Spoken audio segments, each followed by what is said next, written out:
Hello viewers, నేను doctor Madan, Madhulatha children's hospital, Ongole. ఈరోజు మీకు చాలామంది పేరెంట్స్కి కామన్గా ఉండే డౌట్, మీరు మీ ఇంట్లో మీ అరచేతిలో ఉన్న మొబైల్తో ఎలా క్లారిఫై చేసుకోవాలో చూపిస్తాను. చాలామందికి ఏం కన్సర్న్ ఉంటుందంటే వాళ్ళ పాప లేక బాబు కరెక్ట్ వెయిట్ ఉంటున్నారా లేదా అనేది ఒక కన్సర్న్ ఉంటుంది. కోర్స్ చాలామంది డాక్టర్స్, పీడియాట్రిషియన్స్ ఎస్పెషలీ గ్రోత్ అంతా చెక్ చేస్తారు క్లినిక్స్లో. కానీ కొన్నిసార్లు బిజీ ఓపీడీలో పేరెంట్స్కి ఏమైనా డౌట్స్ ఉంటే క్లారిఫై చేసే టైం ఉండదు కొంతమందికి. అలాంటప్పుడు మీరు మీ మీ చేతిలో ఉన్న మొబైల్లోనే ఎలా చూసుకోవాలో చూపిస్తాను. ఫస్ట్ ప్లే స్టోర్కి వెళ్ళండి. ప్లే స్టోర్లో ఐఏపీ గ్రోత్ చార్ట్ అని టైప్ చేయండి. ఇలా IAP growth chart application install అవుతుంది. ఇన్స్టాల్ చేయండి. ఇన్స్టాల్ చేసిన తర్వాత దాన్ని ఓపెన్ చేయండి. ఓపెన్ చేసి మీ బేబీ క్రెడెన్షియల్స్ ఎంటర్ చేయాలి. ఫర్ సపోజ్ బాయ్ అయితే బాయ్, గర్ల్ అయితే గర్ల్, అట్లా ఎంటర్ చేసుకోవాలి. నేను ఇక్కడ 1 ఇయర్ ప్లస్ 2 మంత్స్, అంటే 1 ఇయర్ 2.5 మంత్స్ అయితే 2 మంత్స్ ఎంటర్ చేయాలి. కంప్లీటెడ్ చూసుకోవాలి ఎప్పుడైనా. అవి అన్నీ చెక్ చేసుకుంటూ కొన్నిసార్లు మీరు డేట్ ఆఫ్ బర్త్ ఎంటర్ చేస్తే డైరెక్ట్గా ఏమంటారు మీ ఏజ్ వచ్చేస్తుంది. ఫర్ సపోజ్ ఇప్పుడు డేట్ ఆఫ్ బర్త్ నేను ఎంటర్ చేస్తాను,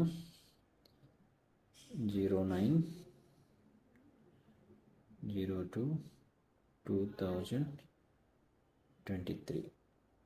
ఓకే ప్రెస్ చేస్తే ఇది ఏజ్ వచ్చేస్తుంది.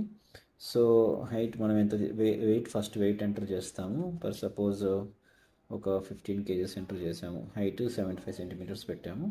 అప్పుడు మనము హెడ్ సర్కంఫరెన్స్ కూడా కొన్నిసార్లు క్లినిక్లో చెక్ చేస్తారు, అది చూసుకోవాలి. తర్వాత కింద గ్రోత్ అండ్ డెవలప్మెంట్ చార్ట్స్ ఉంటాయి అన్నమాట. WHO హైట్ ఫర్ ఏజ్, మనం ఇచ్చిన హైట్ అండర్ హైట్ అనమాట. అంటే ఉన్నదానికంటే ఈ లైన్స్ కంటే కింద ఉందంటే అండర్ వెయిట్ అని అర్థం. తర్వాత వెయిట్ చూద్దాం. వెయిట్ 15 kgs ఇచ్చాము. ఈ వెయిట్ ఇక్కడ ప్లాట్ చేద్దాం. ఈ వెయిట్ మాత్రం మనం ఇచ్చిన నెంబర్ అది కరెక్ట్, ఎందుకంటే ఈ లైన్స్ మధ్యలో ఉంటే అది కరెక్ట్ వాల్యూ అని అర్థము. ఒకవేళ ఈ లైన్ కిందకి వెళ్తుంది అంటే అండర్ వెయిట్లోకి వెళ్తున్నాడు, పైకి వెళ్తుందంటే కొంచెం ఒబిసిటీ స్టార్ట్ అవుతుందని అర్థం. ఇంకోటి అన్నిటికంటే ముఖ్యం ఏంటంటే ఈ ఎవ్రీ 3 monthsకి 6 monthsకి వెయిట్ ప్లాట్ చేసినప్పుడు ఈవెన్ సేమ్ వెయిట్ ఉన్నా కూడా వాడు వెయిట్ లాస్ కిందకే వస్తుంది. వెయిట్ గెయిన్ లేకపోవడమే అవుతుంది.